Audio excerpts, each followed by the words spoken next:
예, 여러분들 저기 이어서 202페이지 그 생명보험이란 무엇인가, 자, 요 보험 파트 하는데, 특히 이제 보험 파트 그 관련해서는 이제 그 용어들 있죠. 용어들 정확하게 여러분들 정리하시고요. 그리고 이제 관계되는 내용들 좀 잘 정리하셔야 되고, 그리고 이제 특히 이제 보험 상품 파트는 뭐 또 별도로 또 그렇게 좀 정리를 해야 되는 부분이긴 한데, 어쨌든 뭐 시간 관계상 바로 이제 생명보험 그 개념부터 먼저 들어가도록 하겠습니다.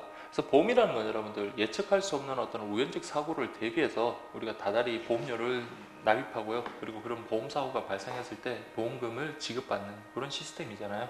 그래서 생명보험이라는 건 당연히 이제 그 보험 사고 자체가 그 피보험자의 생명, 그러니까 사망이라는 어떤 그런 보험 사고가 발생했을 때 보험금을 지급하는 거다, 이렇게 보시면 되겠습니다.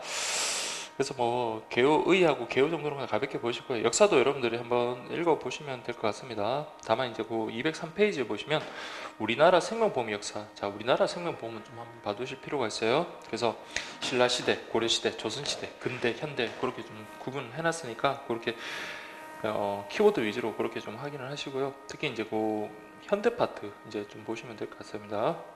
그래서 우리 해방 후 1946년부터 1959년 중 6개의 생명보험회사가 차례대로 설립됐다, 이렇게 되어 있습니다. 그래서 생명보험회사가 이렇게 뭐 우리 해방 후에 빨리 설립이 되긴 했지만 그 당시만 해도 뭐 그렇게 뭐 활성화되지도 않고요. 그렇게 뭐 발전하거나 그러지는 않았습니다. 그래서 어쨌든 그 태동은 그때 현대에서 그 해방 후에 생명보험회사가 그렇게 설립되었다는 정도 확인하시고요. 자, 그 다음에 60년대, 70년대, 8, 90년대로 여러분 구분하셔가지고, 자, 60년대 같은 경우는 이제 아무래도 수출, 그 선박, 그 사고와 관련되는 어떤 해상보험이 발전을 했다면, 70년대는요, 그렇죠, 이제 우리 뭐 저축, 그런 장려가 워낙 많이 일어났던 그 시대이기도 하고, 그래서 저축성 보험. 그다음 80년대하고 90년대 같은 경우는 마이카 시대 있잖아요. 그래서 뭐 자동차 보험이라든지 일반 가계보험 같은 경우, 가계성 보험 같은 그런 것들이 성장했다. 그 순서 정도는 좀 정확하게 구분해 주시기 바랍니다. 그래서 뭐 이게 시험으로 나온다면 60년, 70년, 8, 90년 구분해서 나올 수도 있고요. 그 다음에 발전, 성장, 뭐 순서, 뭐 이런 것들 정도 또 정리를 하셔야 되니까 그거는 정확하게 봐두시고, 그 다음에 그 아래쪽에 그 연도랑 그게 이제 2016년도에 문제가 나왔었는데, 어쨌든 여러분들 보시면 1929년도에 제정된 조선간이생명보험령에 따라서, 자, 이때 보세요. 종신보험과 양로보험을 시판하기 시작했다라고 됐습니다. 종신이라는 것은 보험기간이 정해지지 않은 보험을 말하고요. 그 다음에 양로보험이라는 것은 그러니까 생사 혼합보험이라고 그렇게 보시면 됩니다. 생존보험이랑 사망보험을 혼합한 보험. 그래서 요 개념 뭐 시험에 나오긴 했지만 그래도 한번 좀 더 확인을 해주시고요. 자, 그러다가 1952년도에 간이생명보험이, 자, 뭘로 이름이 개칭됐다? 국민생명보험으로 개칭됐다. 이 개념까지 좀 확인하십시오. 그래서 지급상품도 생명보험 4종, 그래서 종신, 양로, 교육, 질병보험과 연금보험 4종으로 확대하여 사업을 지속하였다. 요 부분 한번 읽어보실 필요가 있고요.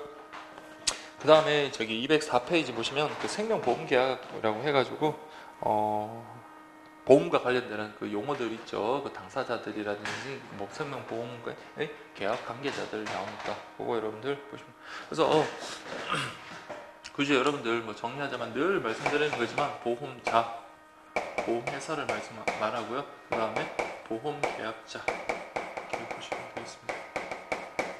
그 다음에 피보험자, 그 다음에 보험수익자.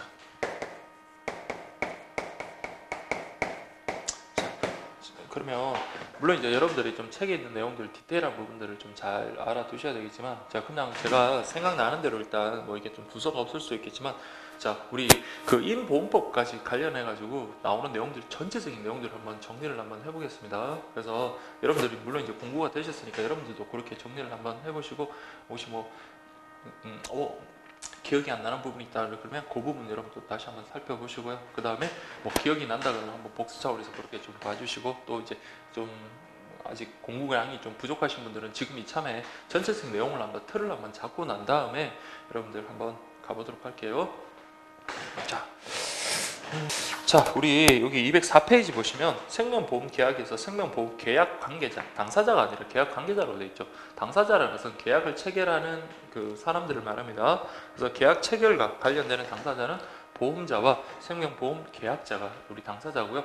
만약에 이제 피보험자나 보험 수익자가 존재한다면 그분들, 그 사람들은 이제 보험계약 관계자 이렇게 보시면 되겠습니다. 자, 이제 뭐부터 이제 시작을 해야 될까요? 뭐부터? 그러면 보험계약이라는 거는 여러분들, 자, 일단은 우리 보험계약사하고 보험자가 계약이, 자, 이게 보험계약이 성립돼야 되겠죠. 자, 그러면 우리 성립부터 먼저 시작을 한번 해볼게요. 자, 우리 보험계약 어떻게 체결합니까?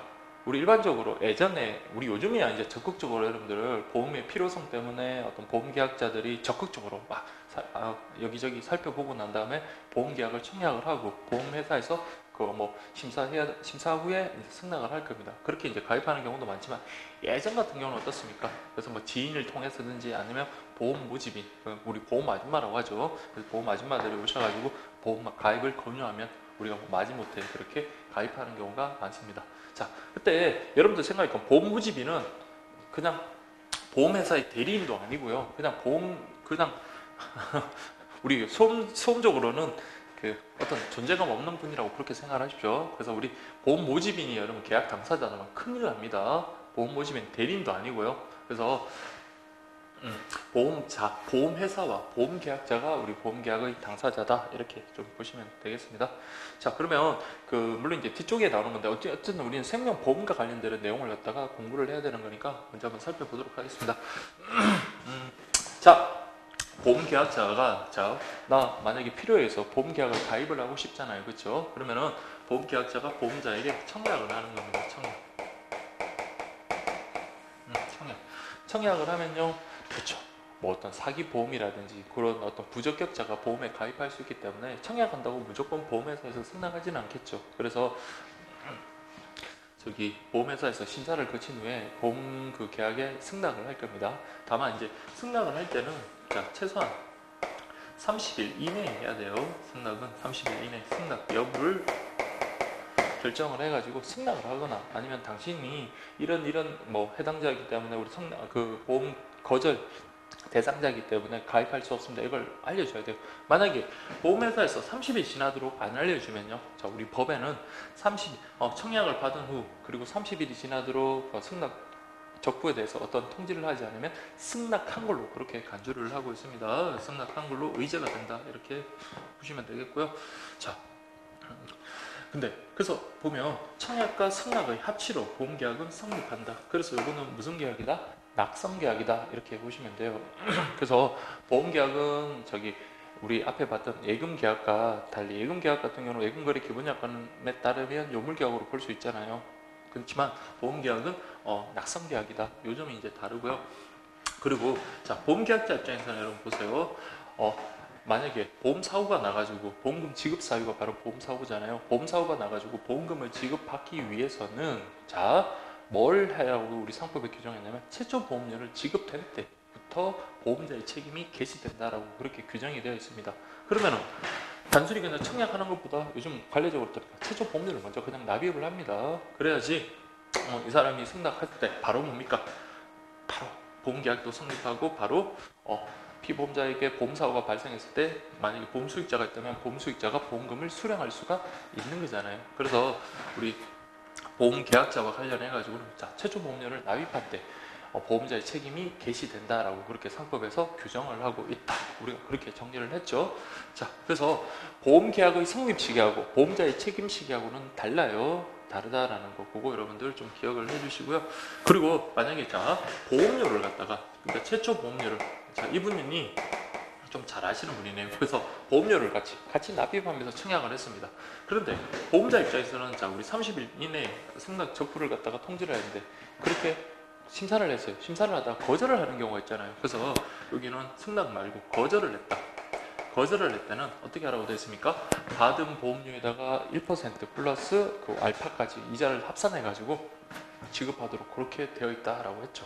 반면에 청약자가, 여러분들 보험계약자가 청약을 했다가 내가 다른 지인이 또 똑같은 종류의 어떤 보험가입을 권유하니까 굳이 이 보험을 중복해서 들 필요가 없겠죠. 그래서 아는 지인을 도와주겠다라는 의미에서 청약을 철회할 수 있습니다. 이렇게 철회하면요, 그것은 보험자의 어떤 기책 사유나 그런 게 아니잖아요. 그렇죠? 그렇기 때문에 보험자가 그때는 뭐 받은 보험료만을 돌려주면 된다. 이렇게 우리가 뒷부분 임보험편에 그런 내용이 남아 있습니다. 그래서 어쨌든 이제 보험자 입장에서는 자, 승낙을 해서 보험계약이 성립했는데, 자, 원래는 그냥 자, 낙선계약이기 때문에 당사자의 의사의 표시만으로도 충분합니다. 근데 이제 우리 관례적 실무적으로는 보험 그 가입 증서 있죠. 보험 증권, 보험 가입 증권을 갖다가 같이 승낙에 가름해서 주는 경우가 많다. 그렇지만 여러분 절대 알아두셔야 될 게, 보험 증서, 보험 가입 증권은요, 아무런 어떤 법적인 효력이 있는 것은 아닙니다. 물론 나중에 추후 분쟁이 생겼을 때 보험 계약이 성립했다는 하나의 뭐 증거가 될 수도 있겠죠. 증거가 될 수도 있긴 하겠지만, 그래서 승낙을 하고요, 보험 가입 증권을 갖다가 보험 계약자에게 송부를 했는데 그게 우편물이 분실돼 가지고 만약에 보험 계약자에게 도달하지 아니했다 하더라도 보험 계약 성립하고는 아무런 영향을 미치지 않습니다. 보험 계약 성립에 아무런 영향을 미치지 않는 게 바로 보험 가입 증서 증권이다. 그렇게 보시면 되겠고요. 만약에 보험 가입 보험 증권과 관련해서도 여러분들 만약에 보험 계약을 갱신했다. 그럼 굳이 이제 또 보험 계약을 갖다가 보험 가입 증권을 새로 교부할 필요는 없고, 거기에다가 추가된 내용이라든지 그런 것들을 그냥 추가로 그렇게 기재해도 충분합니다. 그렇게 보시면 되고요. 그래서 이제 여러분들 보험 계약이 이제 성립했습니다. 보험 계약이 성립하고 그리고 최초 보험료를 납입했어요. 자, 그러면 여러분들 보험 계약자에게는 그리고 보험자에게는 계약이 성립했기 때문에 그 계약에 따른 권리와 의무가 발생합니다. 그러면 물론 여러 권리와 의무가 있지만 가장 큰 권리는 뭐예요? 보험계약자는 가장 큰 권리, 보험계약 내용대로 해달라고 할 수 있는 거잖아요. 그래서 만약 보험금 지급 사유가 생겼을 때 보험 수익자가 뭐 별도로 존재하거나 아니면 보험계약자 본인이 보험 수익자면요, 보험금을 수령할 수 있는 권한이 생기고요. 그 다음에 각종 뭐 권리들 주장할 수 있겠습니다. 근데 이제 보험계약자가 가지는 의무 대표적인 게 뭐예요? 보험료, 그러니까 다달이 내는 것들, 뭐 아니면 일시납으로 내는 것들은 상관없습니다. 어쨌든 보험료를 보험자에게 지급해야 될 의무가 생기고요. 보험자는요, 보험료를 달라라고 할 수 있는 권리가 생기고요. 그 다음에 보험자 입장에서는 또 보험 그 지급 사유, 즉 보험 사고가 발생했을 때 보험금을 지급해야 되는 의무가 생긴다. 이렇게 보시면 되겠죠. 그게 가장 큰 권리와 의무입니다. 그 외에 이제 보험계약자의 의무 중에 가장 중요한 것들은 이제 뭐 고지 의무라든지 뭐 통지 의무라든지 아니면 보험 사고 같은 거, 그런 것들 났을 때 바로 통지해야 되는 그런 의무들이 있습니다. 그래서 만약에 고지 의무 위반을 했다. 고지 의무 위반했다. 그러면요, 보험자 입장에서는요, 그렇죠, 안날로부터 1개월, 그리고 보험계약 체결일로부터 3년 이내에 해지할 수 있다라는 뭐 그런 규정들이 있었죠. 그래서 그런 의무들이 존재한다. 이렇게 보시면 되고요.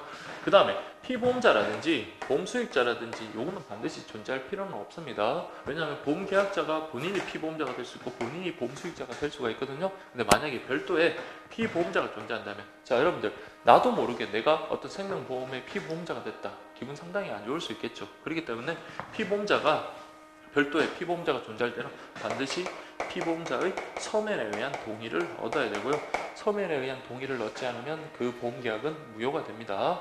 자, 또 그리고 우리 상법에서는 피보험자를 보호해주기 위해서 15세 미만이라든지 만 15세 미만이라든지 심신상실, 그 다음 심신박약 같은 이런 정신적인 이상 좀 문제가 있는 분들이에요. 정신적인 어떤 좀 문제가 있으신 분들은 생명보험의 피보험자가 될 수 없습니다. 반면에 뭐 우리 그 뭐 개그맨 중에 좀 신체 허약한 분들 있죠. 신체 육체적으로 좀 허약하신 분들은 우리 피보험자의 그 피보험자가 될 수 있는 겁니다. 그래서 신체 허약자, 기출 나왔던 거지만 신체 허약자는 피보험자가 생명보험의 피보험자가 될 수 있다. 이렇게 좀 봐주시고요. 그 다음에 이제 여기 보시면 보험수익자라는 게 있습니다. 보험수익자. 보험수익자라는 것은 보험금을 청구할 수 있는 그런 권리가 있는 사람이죠. 그래서 보험계약자가 자, 보험수익자를 지정 변경할 수 있습니다. 여기서 지정할 수 있고요. 그 다음에 변경할 수 있다. 그래서 여러분들이 그 앞에 뭐 그런 내용이 있었잖아요. 그러면 보험계약자가 보험수익자를 지정하기 전에 만약에 보험사고가 발생했다. 그때 그럼 보험수익자가 누구일까? 보통 일반적으로는 보험수익자가 없다면 보험계약자가 본인이 보험수익자가 되겠죠. 그렇지만 별도로 지정권을 행사하려고 하는 찰나에 피보험자가 사망했다. 그러면 여러분들 사망보험금 같은 경우는 피보험자의 상속인, 그 다음에 생존보험 같은 경우는요, 생존보험 같은 경우는 보험계약자, 그 다음 상해보험이나 그런 것들은 피보험자를 보험 수익자로 한다라는 게 우리 교재에 나와 있거든요. 그래서 그 부분도 한번 확인을 해 보시고, 자, 그렇게 보면 되겠습니다. 자, 그 다음에 이제 보험 수익자가 만약에 A라는 사람인데 이게 B라고 이렇게 변경을 하는 거. 자, 이 변경권도 보험계약자가 할 수 있습니다. 다만 문제가 되는 거는 피보험자의 이때도 반드시 서면에 의한 동의가 얻어야 된다는 거. 그래서 보험 수익자가 누구냐에 따라서 피보험자가 느끼는 어떤 위험도라든지 그런 게 달라질 수 있단 말이에요. 그렇기 때문에 피보험자의 서면에 의한 동의를 얻어야 된다라는 게, 그게 이제 우리 가장 기본적인 틀입니다. 그리고 피보험자, 여기 이제 소위 말하는 보험 대상이 되는 거잖아요. 그래서 피보험자 그 자신의 생명이나 그 뭐 신체 뭐 이런 것들을 담보로 맡긴 사람을 말하는데, 요 보험 대상 이런 것들에 따라서 여러분 뭡니까, 우리가 지급해야 될 보험금의 책임의 범위라든지 한계 같은 그런 게 달라진다. 즉 쉽게 말하면 피보험자가 많이 다쳤으면 그만큼 보험금이 많이 지급될 거고, 피보험자가 뭐 조금 경미한 부상을 당했다 그러면 뭐 그게 따르는 또 뭐 소액의 보험금이 지급이 되겠죠. 그래서 이 전체적인 틀을 갖다가 이렇게 여러분들 기억을 하시고요. 그 다음에 자, 그럼 아까 보험계약자는 뭐 만약에 월납으로 계속 보험료를 지급해야 돼요. 근데 보험금을 지급을 안 했습니다. 그러면요, 당연히 보험자로서는 자기가 보험사고가 나서 책임을 안 지려고 그러겠죠. 그러면 보험계약을 해지할 수가 있습니다. 그때 바로 이제 보험료가 지급되지 않았다고 바로 해지하는 건 아니고요. 상당한 기간, 그러니까 보험료 납입 유예 기간이라는 게 있거든요. 그래서 만약에 3월 달에 보험료를 내지 않았으면 보험료를 내지 않은 다음 달의 말일까지 내세요라고 유예 기간을 줍니다. 그때 내면요, 계속 보험 계약은 존속하는 거고, 그때도 안 냈습니다. 그러면요, 여기서는 해지 통보를 합니다. 해지를, 자, 당신 보험료 안 냈으니까 우리가 해지를 하겠습니다라고 한 다음에, 그때도 보험료 안 냈으면요, 보험 계약을 해지할 수 있습니다. 자, 그래서 보험 계약이, 자 보세요, 청약, 승낙, 그 다음에 만약 최초 보험료를 이때 냈다고 할게요. 최초 보험료. 그 다음에 여기서는 보험료 미납에서 해지했다. 자, 그때 또 보시면, 자, 이거를 갖다가 부활을 갖다가 청약할 수 있습니다. 부활을 청약하고 승낙한다. 이렇게 보시면 되겠습니다. 자, 그때 여러분 보시면, 자, 보험계약이 보험료 미납을 이유로, 자, 이때 사유가 보험료 미납을 이유로입니다. 보험료 미납을 이유로 해지가 됐고요. 다음에 해지 환급금을 받지 않은 상태에서, 자, 나는 더 이상 뭐 보험료를 안 내서 보험계약이 해지됐지만 새로운 또 보험계약을 신규로 가입하려다 보니까 그 사이 또 나이가 증가를 했고, 그럼 보험료 상승이 부담스럽잖아요. 그래서 기존에 내가 보험료 납입했던 게 있잖아요. 그걸 다시 살리고 싶다. 그러면 부활을 갖다가 청약할 수 있습니다. 자, 이때 청약할 때는요, 그렇죠, 여기 자기가 납입하지 않았던, 그러니까 미납된 보험료에다가 플러스 알파, 그 이자까지 해가지고 같이 납입하면서 청약을 해요. 그렇다고 무조건 여러분들 보험 계약이 부활되는 게 아니라 역시 마찬가지 보험회사에서 심사를 하고 난 다음에 승낙을 하는 겁니다. 그래서 승낙되면 이때부터 보험 계약은 부활된다. 부활되면요, 자, 부활되면 종전의 보험 계약과 동일한 내용의 보험 계약이 지속되고, 다만 보험 계약이 해지된 때부터 보험 계약이 승낙하기 요까지의 어떤 보험 사고에 대해서는 보험금 지급이 되지 않습니다. 그래서 그렇게 정리를 하시면 되겠고요. 자, 그 다음에 아까 제가 하나 빠진 게, 자, 보세요. 보험 계약자가 청약을 하고, 그 다음에 보험료까지 납입하면서 청약을 했었는데, 보험자가 심사하는 동안에 만약 보험사고가 발생했다.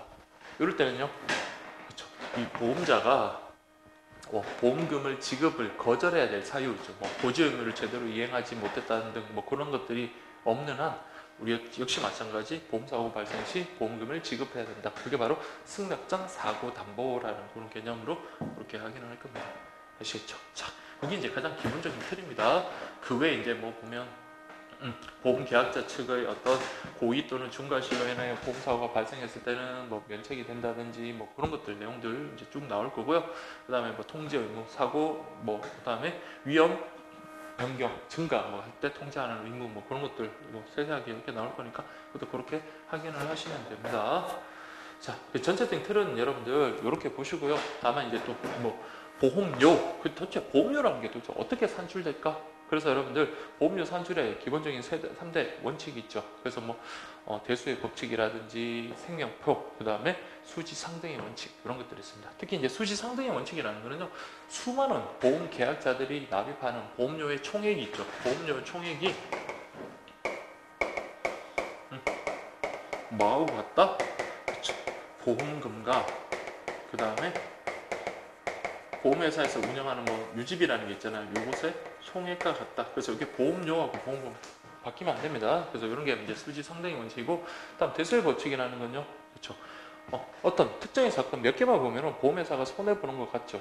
그렇지만은 아니면 예측했던 거, 그러니까 예측했던 거하고 전혀 다른 어떤 통계치하고 전혀 다른 어떤 결과가 발생을 하지만 표본을 많이, 그러니까 대수, 큰 수, 많은 표본을 갖다가 살펴보면 실제 예상치랑 근접한다라는 거, 그게 바로 대수의 법칙입니다. 그래서 그런 걸 토대로, 그리고 생명표, 뭐 실제로 뭐 사망자들의 어떤 표본이라든지 그런 것들을 쭉 작성해놓은 표 등을 토대로 보험료를 산출하고요. 그래서 그 보험료를 갖다가 우리 보험계약자와 보험계약을 체결할 때 그렇게 지급하라고 계약의 내용으로 내밀 겁니다. 자, 그렇게 여러분들 보시면 되겠습니다. 그래서 이제 보험료와 관련해서 우리가 내는 보험료를 영업보험료라고 하고, 그 영업보험료 중에서요, 보험금, 나중에 장래 보험금 지급의 재원이 되는 게 바로 순보험료라고 그러고, 그 다음에 사업, 운영, 계약을 유지한다든지, 계약을 체결한다든지, 그런 것들 때 부대 비용으로 쓰이는 것들을 우리가 부가보험료, 그렇게 여러분들 구분이 된다. 이렇게 보시면 되겠습니다. 그래서 지금 제가 말씀드릴 것들은 다 그런 내용들이고요. 그 다음에 이제 시험에 자주 나왔던 게, 그 예정률과 관련해서 그런 내용들 있죠. 그래서 어딨나요? 예, 예정 사망률, 그 다음에 예정 이율, 예정 사업 비율, 그러니까 요것과 관련해서 보험료가 어떻게 산정이 되는가, 그거 여러분들이 잘 알아두시면 됩니다. 그래서 만약에 사망보험금과 관련해서 예정 사망률이 높다, 예정 사망률이 높다는 것은요, 그렇죠. 실제로 이분이 사망보험금을 타내야 될 기간 자체가 짧아지는 거잖아요. 그렇죠? 그러니까 사망보험금을 지급해야 될 시기가 가까워지는 거고, 많은 사망보험금을 지급해야 되고, 받아야 되는 보험료를 받을 기간이 적기 때문에 이때는 보험료가 비싸질 수밖에 없습니다. 반면에 예정 사망률이 낮다라고 한다면요, 예정 사망률이 낮으면요, 반대라고 생각하시면 돼요. 예정 사망률이 낮으면 오랫동안 생존하기 때문에 사망보험금에 지급해야 될 시기가 늦춰지고요, 그 사이에 많은 보험료를 받을 수가 있기 때문에 보험료는 싸진다, 이렇게 보시면 되겠습니다. 자, 그렇게 보시면 되겠고요. 그 다음에 예정 이율 같은 경우는, 우리 보험료를 우리가 지급하면 그 보험료를 가지고 그냥 금고에다가 보험회사에서 그냥 보관하고 있는 게 아니잖아요. 그래서 그것을 적절하게 운용을 해서 이익을 얻을 수가 있습니다. 그래서 예정 이율이 높으면요, 굳이 보험료를 비싸게 안 받더라도 다른 곳에서 이렇게 수익이 발생하기 때문에 보험료는 싸집니다. 반대로 예정 사업 비율이라는 것은 보험회사에서 드는 경비 같은 것들이거든요. 경비가 생각했던 것보다 더 많아졌어요. 그래서 예정 사업 비율이 높아지면 이때는 많은 돈을 보험료로라도 충당을 해야 되니까 그때는 보험료가 비싸진다. 그래서 예정 이율하고 예정 사업 비율은 반대고요. 그 다음에 예정 사망률 또는 예정 위험률이라고 하는데, 예정 사망률과 관련해서 사망보험금 그리고 생존보험금 서로 반대다, 이렇게 정리를 하시면 된다라고 그렇게 말씀을 드렸습니다. 그래서 그 내용들이 여러분들 쭉 이렇게 나와 있거든요. 그래서 여러분들 그게 이제 212페이지까지 그렇게 나와 있습니다. 그래서 가볍게 한번 볼게요. 자, 204페이지 보시면 생명보험 계약 관계자, 보험자, 보험계약자, 피보험자, 보험수익자, 그렇게 생명보험 계약 관계자에 나오고요. 다음에 보험계약의 요소에서 보험 목적물이라고 되네요. 그래서 보험 목적물, 그래서 보험 목적물이라는 것은 생명보험의 피보험자의 생명, 즉 그다음에 신체, 요게 되겠죠. 그래서 보험금 지급의 범위와 한계를 정해준다라는 거, 그거 잘 기억을 하시고요. 그다음 보험사고, 보험금은요, 보험자가 보험 수익자에게 지급하는, 그 보험사고 발생 시 지급하는 거다, 이렇게 정리하시면 되고, 그다음 보험기간, 그러니까 보험기간이라는 것은 계약 성립기간, 그 다음에 소멸기간은 보험계약의 성립과 소멸 시간하고 반드시 일치하는 것은 아니라고 했습니다. 그래서 보험기간이라는 것은 보험자가 책임이 개시되는 기간으로서 최초 보험료가 납입된 때부터 개시된다, 그렇게 보시면 되겠고요.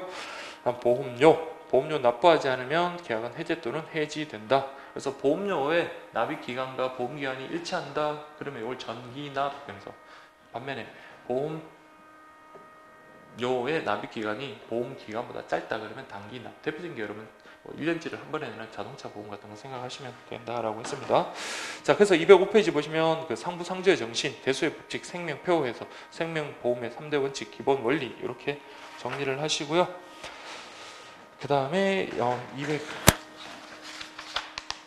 상부상조의 정신이 왜 죄송합니다. 상부상조의 정신이 아니라 수지상등의 원칙이죠. 그래서 상부상조의 정신을 바탕으로 해가지고 우리 보험도 그걸 갖다가 여러분 기술적으로 세부적으로 이렇게 정리한 게 바로 보험이다 이렇게 보시면 됩니다. 그래서 상부상조의 정신을 과학적인 방법으로 어떻게 제도화하는 게 바로 보험이다라고 하고요. 3대 원칙이 대소의 법칙, 생명표, 수지상등의 원칙 이렇게 정리하시면 되겠습니다.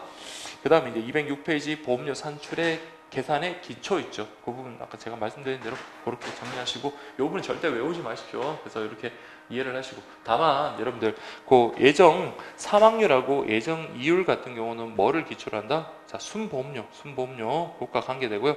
예정 사업 비율은 부가보험료와 관계된다는 거 그걸 좀 잘 기억을 하십시오. 예전에 기출에도 나왔던 거니까 그렇게 보시면 되겠습니다. 다음에 이제 보험료 구성에서 우리가 내는 전체 보험료를 영업보험료라고 하고 장래 보험금 지급 사유의 발생을 당내 보험금 지급을 위해서 우리 마련해둔 재원을 갖다가 순보험료라고 그러고 어떤 뭐 사업 비용이라든지 운영 비용이라든지 그런 것들을 부가보험료다 이렇게 보시면 되겠습니다. 그래서 순보험료와 관련해서는 사망보험금 지급의 재원이 되는 것을 사망보험료 또는 위험보험료라고 하고요. 만기 보험금 지급의 재원이 되는 게 저축보험료. 그래서 이 개념 좀 잘 기억하시고 부가보험료에는 신계약비, 유지비, 수급비 그러니까 사업 운영하는 데 필요한 비용들 있죠. 그런 것들 이렇게 보시면 되겠습니다. 예전에 전산비가 한번 나왔나요? 하여튼 뭐 그랬던 것 같은데 자 이렇게 구분하시고 그래서 순보험료 같은 경우는 자 예정 사망률과 예정 이율 기초에 계산된다는 거 꼭 기억을 하십시오. 자, 그 다음에 부가보험료는요 예정 사업 비율 기초에 예정 사업 비율을 기초로 해서 계산된다. 그렇죠. 보시면 됩니다. 그래서 여러분 208페이지 보시면 책임준비금과 배당금. 자, 책임준비금이라는 거는요 그냥 미리 준비해 놓는다. 즉 만기가 이제 가까워질수록 보험금을 한 번에 내면은 부담이 되잖아요. 그래서 이렇게 남는 이익을 갖다가 계속 쌓아두는 거. 그게 바로 여러분들 책임준비금. 그래서 만기 보험이 점점 가까워질수록 지급해야 되는 보험금의 액수도 커지니까 그때는 자 책임준비금도 그만큼 많아지게 된다. 이렇게 보시고요. 그 다음 이익금과 배당이라고 되어 있는데 자 이익이라는 것은 뭐예요? 우리가 예정했던 것보다 실제 만약에 운용이익이 더 크다 그러면 이익이 나는 거고요. 예정했던 사업 비율보다 실제 사업 비용이 더 줄어들면요. 그때 이익이 되는 겁니다. 그 다음에 예정 위험률과 실제 위험률을 또 비교했을 때요. 그때 사망자 수가 실제 예정보다 더 적은 경우. 그래서 그 208페이지에 보시면 위험률 차익, 이차익, 비차익 그 개념 한번 기억을 해두시고요. 특히 이차익하고 비차익 구분을 잘 하시겠지만 그 개념 혼동되지 않도록 하시고요.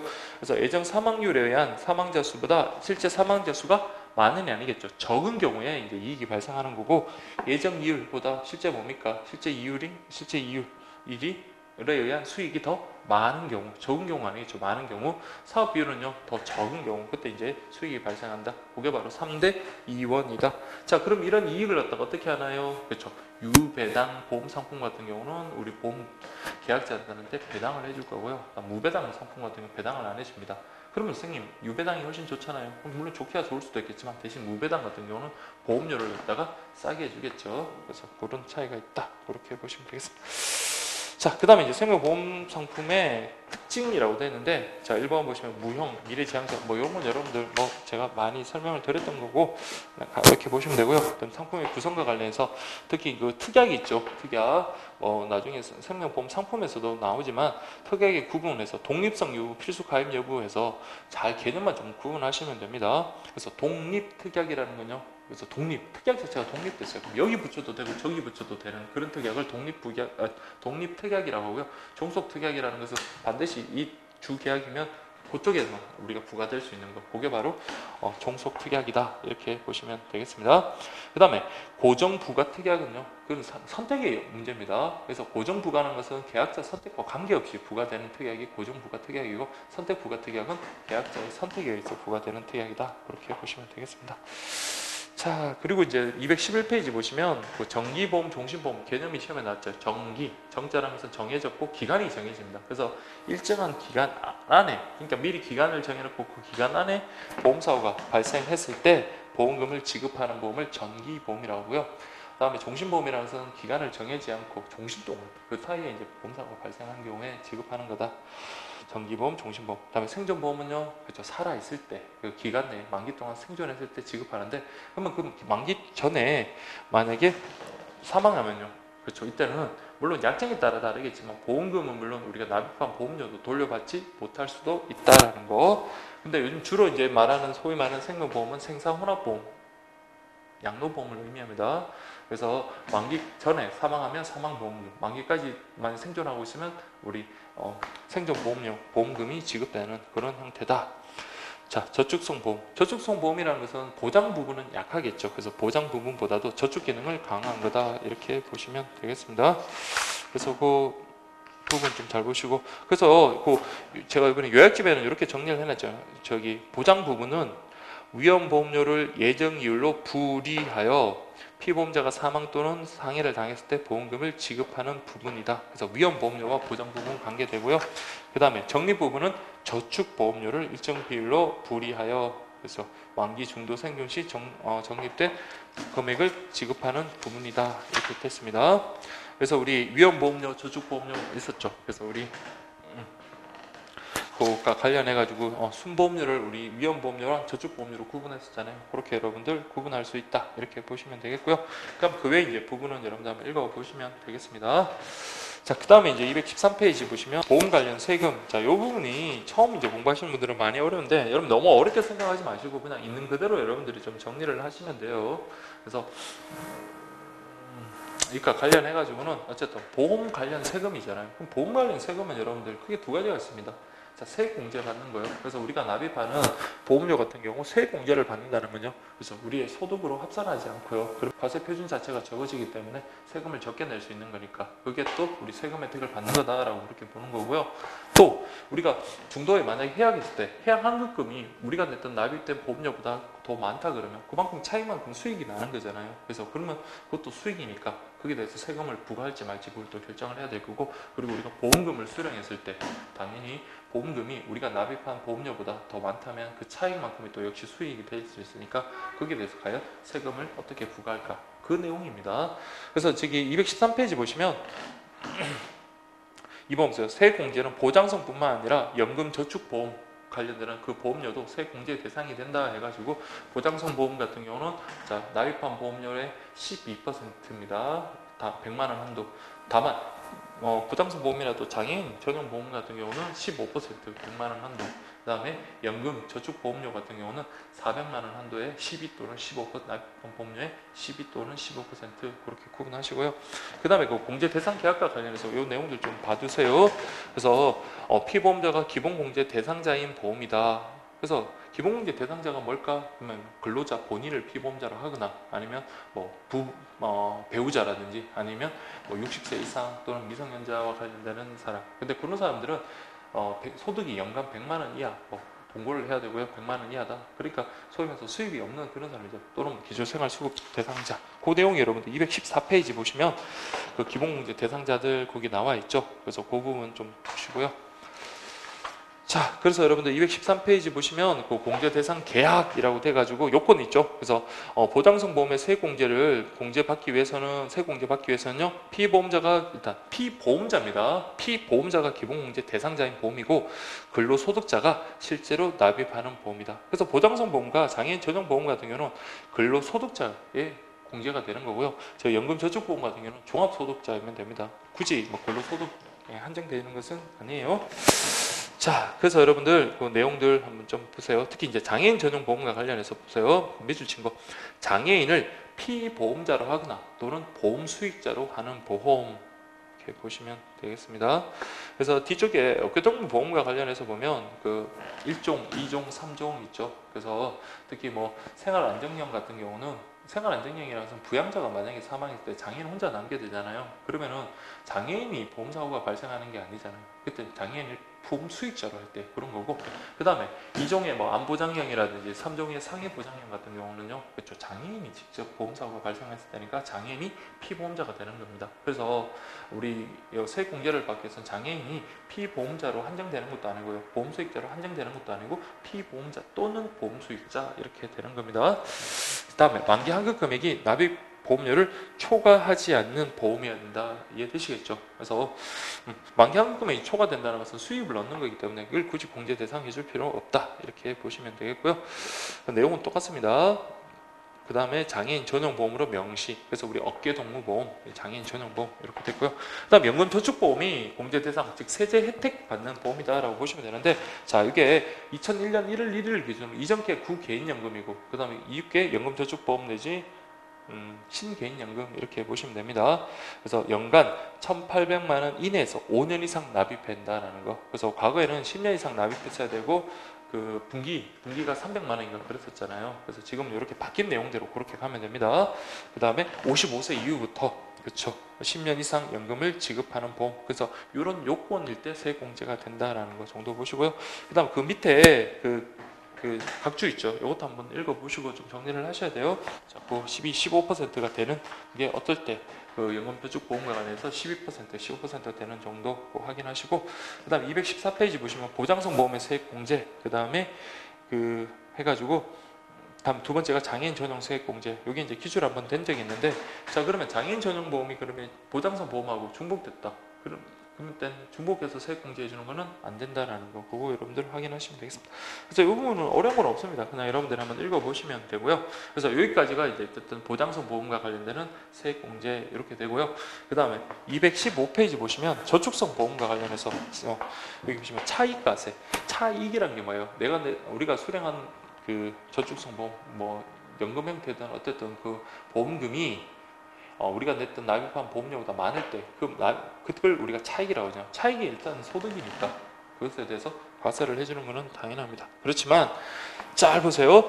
개요라고 돼서 1번 2017년 4월 1일 이후에 계약의 경우 다음 요건에 해당할 때는 자 이자 소득에 대해서 비과세한다. 그러면 여기 교재에 나와 있는 내용은 뭡니까? 그 이자 소득에 대해서 과세하지 않은 요건이에요. 그래서 그 요건을 충족할 때 비과세가 된다. 그래서 일반적인 여러분 저축성 보험과 관련해서는 자 보세요. 저축성 보험 모든 저축성, 근데 이 모두는 아니에요. 지금 밑에 보시면 월적립식 저축성 보험이나 종신형 연금 보험과 같은 경우는 별도의 요건이 따로 충족이 돼야 됩니다. 그래서 어쨌든 일반적인 저축성 보험 같은 경우 자 중요합니다.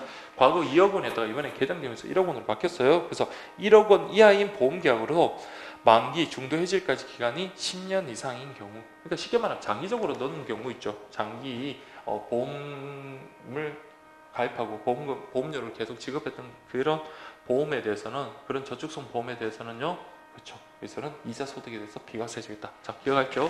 1억 원 이하고 그 다음에 10년 이상 납입했어야 된다. 이렇게 보시면 되겠습니다. 자, 그 다음에 단 보세요. 만기일 또는 중도 해지일까지 기간은 10년 이상이지만 10년 경과하기 전에 보험료를 확정한 기간 동안 연금 형태로 분할해 지급받는, 그러니까 10년 전에 돈을 받게 되는, 연금 형태로 받게 되는 경우는 그때 비과세가 아니라 과세다. 이렇게 보시면 되겠습니다. 자, 그러면 이건 일반적인 저축성 보험이고요. 월 적립식, 우리가 매달 이렇게 적립해야 하는 그런 저축성 보험 같은 경우는 어떨 때 이자 소득에 대해서 비과세가 되는지 잘 기억하십시오. 그래서 기억은 똑같습니다. 만기일 또는 중도 해지일까지 기간이 자 10년 이상이다. 그러니까 10년 이상 기간이 지났다는 거예요. 다음 보험료 납입 보세요. 보험료 납입이 최소 5년 이상 보험료를 월 적립식으로 납입을 했어야 되고요. 그 다음에 기본적으로 우리가 내는 월 적립식이니까 보험료가 균등해야 됩니다. 다만 그 1년 이내에 조금 모르는 거는 괜찮습니다. 그래서 매월 납입하는 기본 보험료의 1배 이내의 증액은 가능하다는 말이 그 말이에요. 그건 괜찮고, 그리고 성납 기간이 6개월 이내에 있다는 거. 매월 적립해야 되니 미리 납부하는 그게 6개월 이내야 된다라는 거. 그 네 가지 요건 기억하세요. 자, 그래서 보험 기간 또는 중도 해지 기간이 10년. 그다음에 우리가 내는 적립하는 보험료 납입 기간이 최소 5년 이상이고 매월 내는 그 기본 보험료가 균등해야 된다. 물론 예외가 조금은 있습니다만 어쨌든 균등하고요. 산납 기간이 6월 이내. 요거 요건 꼭 기억을 하시기 바랍니다. 자, 그 외에 이제 다음에 요건을 모두 충족하는 종신형 연금 보험입니다. 그래서 이때는 자 55세 이후에 수령하는 그 연금을 수령하는 그런 보험입니다. 그래서 만 55세 이후부터 사망 시까지 연금을 수령하고요. 그러니까 이 연금을 받아야지 연금 이외에 다른 형태의 어떤 보험금이나 수익 같은 거 그런 걸 지급하면 안 되고, 만약에 이분이 사망했다 그러면요 그냥 계약이 모두 소멸하는 겁니다. 뭐 연금의 재원이라든지 그런 것들이 다 소멸하는. 그러니까 종신시까지 연금의 형태로 보험금을 받기는 받지만 이분이 사망 안 하면 이게 이제 보험계약이 완전히 종료가 돼버리면서 연금 재원까지도 소멸되는 뭐 상속되고 그런 게 아니라는 그런 보험입니다. 그 다음에 계약자, 피보험자, 수익자가 모두 동일한 계약으로서 최초 연금 지급 개시 이후에는 중도해지가 불가능한 경우다. 이렇게 요건 보시면 돼요. 그래서 뭐 크게 여러분들 뭐 어렵지 않을 겁니다. 55세 이후부터 우리가 연금을 사망시까지 수령해야 되고 연금 말고 다른 형태의 어떤 보험금을 수령해서는 안 되고요. 그 다음 세 번째가 사망했다. 그러면 이제 계약이 소멸하면서 연금 재원도 소멸하는 거다. 이렇게 보시면 되고요. 계약자, 피보험자, 보험 수익자가 모두 동일한 거다. 그래서 최초 연금 개시, 지급 개시 이후 중도해지는 불가능하다. 이렇게 보시고요. 그래서 밑에 거 정말 이게 여러분들 시험에 한번 나왔을 때 이게 되게 어려웠을 것 같은데 근데 답 찾는 데는 별로 지장은 없었습니다. 그때 이제 보험 관련 세금 관련해서 좀 문제가 한번 나온 적이 있는데 자 보세요. 2004년 1월 1일부터 2014년 2월 14일까지 계약은 10년 비과세 기간 적용. 그러니까 10년 이상 유지를 하면 비과세가 되는 거고요. 다음 2001년부터 2003년도까지는 7년 이상 유지할 때 비과세가 되고 그 이전에는요 5년 이상 유지했을 때 비과세가 된다 이런 말이거든요.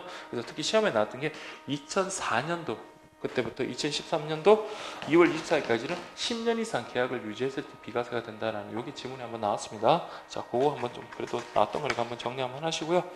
그 다음에 이제 216페이지 보시면 보험 차익. 자, 아까 차익이라는 게 뭐였어요? 내가 받는 금액, 내가 낸 금액, 그 차이죠. 그래서 만기 보험금 또는 뭐 중도 해지금도 해약 환급금이나 중도 해지금이 되겠죠.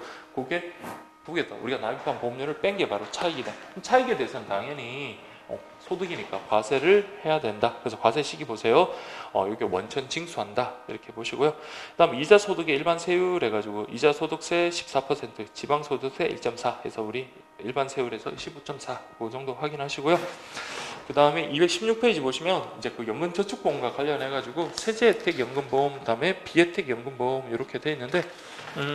자, 이 표는 여러분들 정확하게 좀 암기를 해 주시기 바랍니다. 자, 세제 혜택 연금보험이라는 것은요, 우리가 앞에서 공부했지만, 신개인연금이라고 보시면 됩니다. 우리가 납입한 보험료를 세액 공제 받는 거다, 이렇게 생각을 하시고요. 그래서 반면에 세제 비혜택계라는 것은 세액 공제 받지 아니한 보험이다, 이렇게 보시면 되겠습니다. 그래서 세공제, 소득공제에서 연 400만 원에 12 또는 15% 한도로 그렇게 세공제를 받을 수가 있는데요. 자, 근데 이런 경우가 있죠. 중도에 만약에 우리가 해지를 했습니다. 해지를 했는데 중도 그 해지금이 우리가 냈던 보험료보다 많은 경우가 있을 수 있겠고, 그 다음에 만기까지 기다렸다가 만기 시에 우리가 연금을 받는 경우 있죠. 그래서 즉 연금 소득이 생긴 경우, 그 경우에는 또 어떻게 적용되는가. 그래서 여러분들이 이 키워드들만 잘 정리하시면 됩니다. 자, 양자를 비교해서 세제 혜택 연금 보험이라는 건요, 만약에 우리가 중도를 해지하면, 자, 이거는 일반적으로 여러분들 일반 소득세가 적용되는 게 아니라 기타 소득세라고 해서 16.5% 요게 적용이 돼요.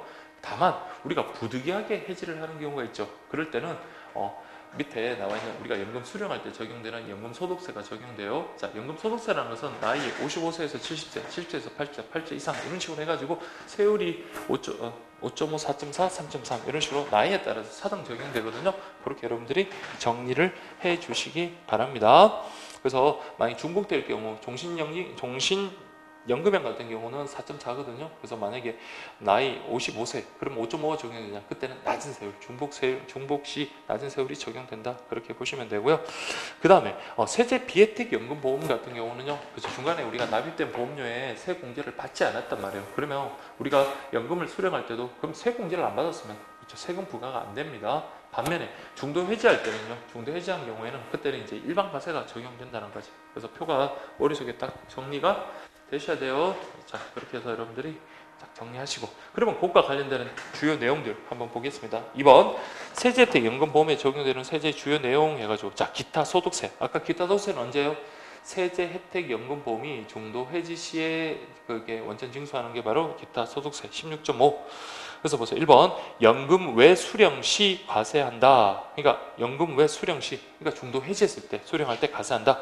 그때 과세 대상 금액은, 자, 이거는 그것만 잘 보시면 됩니다. 자, 우리 기타 소득세는요, 어쨌든 간에 세제 혜택, 세금 세공제를 갖다가 받은 금액이 되겠죠. 세공제를 받지도 않은데 소득까지 그에다가 과세까지 하면 안 된다는 거예요. 그래서 실제 세공제를 받은 보험료의 누계액에다가 거기다 만약에 우리가 차익만큼이 있다면 거기서 보험 차익까지 꼭 기억하십시오. 그래서 여러분들이 그 과세 대상 금액은요, 실제 세공제를 받은 보험료에다가, 그럼 받은 보험료는 뭡니까? 우리가 소득으로 잡지 않았잖아요. 그런 혜택을 받았으니까 이때는 세금을 부과한다 이렇게 보시면 되고, 그리고 당연히 보험 차익만큼 우리가 얻은 수익이니까 그때 그 부분을 합산한 금액을 기타 소득세 16.5 그렇게 과세한다 이렇게 보시면 되겠습니다. 자, 그 다음에 3번 보시면 납입보험료를 세공제를 받지 않은 금액은 과세 대상에서 제외된다. 이해되시겠죠? 그래서 우리 납입보험료 중에서 세공제를 받지 않은 것, 아까 우리 과세 대상은 세공제를 받은 보험료에다가 보험 차익만큼을 과세한다 그랬잖아요. 그래서 그렇게 보시면 되겠습니다. 다만 부득이한 경우에 해지했을 때는 이때는 기타 소득세가 아니라 연금 소득세로 과세한다. 이렇게 해서 부득이한 경우 뭐 천재지변, 사망 등등인데 그 해외 이주와 관련해서는 퇴직은 아니다라는 거 그거 정도만 확인하시고요. 그 다음 217페이지 보시면 연금 소득세라고 되어 있습니다. 그래서 연금 소득세는 그 연금 수령할 때 그 차익만큼 우리가 과세를 하는데, 다만 이때 세공제 받은 금액 그런 것들 있죠. 그것과 관련해서 한번 보시면 돼요. 자, 첫 번째 보시면 연금 저축 가입 후 연금을 수령할 때 과세하는 것으로서 과세 대상 금액은요, 그쵸, 이때는 우리가 받는 연금, 그걸 연금 총 연금 수령액을 우리가 과세 대상이 된다. 다만 여기서도 마찬가지예요. 중간에 세공제를 받지 않은 거, 세공제를 받지 않은 거는요, 그렇죠, 과세 대상에서 제외돼야 되겠죠. 그래서 그 단서 보시면 3번 보시면 연금 수령액 중 연간 납입 보험료 중 소득 공제를 받지 않은 금액분은 과세 대상에서 제외된다. 이해되시겠죠? 그래서 여러분들이 기억할 건 세공제 받은 거는 세금 부과 대상, 세공제를 받지 않은 거는 세금 부과 대상이 아니다라는 거 그렇게 좀 보시고, 그다음 55세에서 70세, 70세에서 80, 80세에서 80세 이상 이렇게 해서 5.5, 4.4, 3.3 중복시 낮은 세율 적용한다. 그래서 연금 소득세라는 것은 연금 수령 나이에 따라서 차등과세 적용된다는 것, 차등 이율 세율이 달라진다는 거 그렇게 기억을 하시면 되겠고요. 그 다음에 217페이지 여러분들 보시면 개인연금, 그러니까 구개인연금, 그다음 연금저축 신개인연금인데, 신개인연금 요것만 여러분들 잘 보시면 됩니다. 그래서 우리 2001년 1월 1일 이후에 가입한 거다. 세액공제에서 잠깐 봤지만요. 그래서 이때 가입 대상은 과거에는 만 20대 이상이었지만 지금은 0세 이상부터 그렇게 되고요. 그다음에 납입 보험료도 연간 1,800만 원 이내로서 과거에 분기 300만 원이었던 것보다 금액이 확대됐다. 특히 또 납입 기간도 과거 10년에서 지금은 5년 이렇게 짧아졌고요. 지급 조건도요, 55세 이후부터 이때 10년 이상 연금을 수령해야 된다라는 것도 있고요. 세제 혜택 400만 원도 12 내지 15%. 그래서 제가 굵은글씨 된 그 부분만 좀 잘 보시면 됩니다. 그래서 연금을 수령하면요, 연금 수령 총 연금에 대해서 우리가 연금 소득세로 해가지고 과세를 하는데, 다만 세공제를 받지 않은 그 보험료 부분에 대해서는 과세하지 않는다라는 거 기억을 하시면 되겠습니다. 자, 그 다음에 여러분들 217페이지 연금보험 과세제도 종합이라고 되어 있는데, 자, 여기 개인연금 2000년 12월 31일 이전에 가입한 거, 그거 예전 거죠. 무개인연금. 그 부분에 대해서는 보시면, 자, 또 한번 보세요. 과세 종료가 있어. 보험 차익과세. 자, 과거에는 여러분들, 자, 우리 이거 보험 차익과세 해가지고 보험 차익을 15.4% 이렇게 보시면 되겠습니다. 이때 뭐 보험 차익이라는 거는, 자, 우리가 받는 보험 금액에서 보험료를 빼는 금액이 될 거고요. 그다음에 해지 추징세에서 연 납입액의 4.4. 근데 이 부분이 가끔 질문도 들어오고 하는데 좀 가볍게 보셔도 될 것 같아요. 그래서 개인연금과 관련해서는 보험 차익과세 15.3, 그다음 해지 추징세 4.4, 기타 소득세 16.5 뭐 있는데, 특히 이제 기타 소득세 관련해 가지고는, 자, 연금 저축 해가지고 우리 기타 소득세 이 부분 좀 보시면 됩니다. 특히 이제 우리 기타 소득세는 언제 내는 거라고 그랬어요? 중도 해지했을 때 내는 거다라고 그렇게 했습니다. 다만 중도 해지하더라도 어떤 부득이하게 해지했을 때는 우리 연금소득세 3.3에서 5.5 그게 차등 적용된다. 그게 바로 여러분 218페이지에 나와 있는 내용입니다. 자, 그래서 기타 소득세 그것과 관련해 가지고 여러분들 잠깐만요. 예, 기타 소득 그 밑에 있는 각주 3번 한번 보세요. 과연 기타 소득이란 해약 환급금, 그러니까 우리가 중도 해지했을 때는 해약 환급금에다가 총 납입 보험료를 뺀 거죠. 그게 바로 우리가 소위 말하는 그 차이 되는 거잖아요. 거기에다가 실제 소득 공제를 자, 받은 거에서 받지 않은 거. 그렇죠. 밑에는 받은 금액이 되죠. 받지 않은 것은 세금 과세 대상이 되지 않는다 그랬으니까 이때 기타 소득이라는 거는요 우리가 받은 중간에 받았던 환급금, 뭐 중도해지금 뭐 그런 거에다가 우리가 납입한 보험료를 빼고요 거기다가 뭐를 실제 세액공제, 소득공제를 받은 금액을 갖다가 우리 기타 소득이라고 그 금액에 대한 16.5%를 기타 소득세로 부과한다. 원천 징수한다 이렇게 보시면 되겠습니다. 자, 그래서 그렇게 좀 보시고요. 특히 이제 그 해지 가산세 부분이 이제 시험에 한번 나왔는데, 자, 2013년 2월 28일 이전 계약에서는 연 납입액의 2.2%를 해지 가산세, 즉 해지 가산세에서 2.2%를 더욱더 부과한다. 다만 오른쪽에 있는 것처럼 이런 사유, 즉 퇴직 같은 경우도 해지 가산세 면제 사유가 됩니다. 근데 우리 앞에서도 봤지만 퇴직 같은 경우는 저기 해외 이주와 관련해서 저기 퇴직 같은 경우는 자, 부득이한 경우에 해지라고 안 봐가지고 그냥 기타 소득세가 들어간다 그랬잖아요. 그래서 그거랑 좀 비교를 좀 하시고요. 자, 근데 해지 가산세는 여러분들 이게 모든 경우에 해지가 됐다고 해지 가산세가 부과되는 게 아니라 과거에는 해지 가산세가 부과되었다. 그러나 지금 2013년 구분하세요. 3월 1일 날 이후에 계약한 체결된 계약에 대해서는요. 그죠? 해지 가산세가 별도로 없다 정도 이렇게만 좀 기억을 하십시오. 그래서 여러분 공부하실 때는 자 구개인연금에서 2000년 12월 31일 이전에 가입한 그게 바로 구개인연금이죠. 그래서 과거의 내용들이 이제 적용이 되는데 그 보험 차익과 관련해서 보험 차익과세 15.4 다음에 해지 추징세 해가지고 연 4.4 이 개념 정도만 좀 확인하시고 실제 이제 중요한 거는 지금 이제 신개인연금 즉 연금 저축과 관련해서 그렇게 보면 되는데 기타 소득세는 아까 우리 말대로 중도에 받는 금액에다가 납입한 보험료를 빼고 기타 세액 공제를 받은 보험료를 더한 게 바로 기타 소득 중도에 해지할 때 기타 소득세가 부과된다. 근데 해지 가산세라는 게 있는데 2013년도 그걸 기준으로 해가지고 그전에는 2.2% 해지 가산세가 있었는데 지금 2013년도 3월 1일부터는요 그런 게 없다 이렇게만 기억하시면 됩니다. 이 정도만 해도 여러분들 정확하게도 충분할 것 같고요.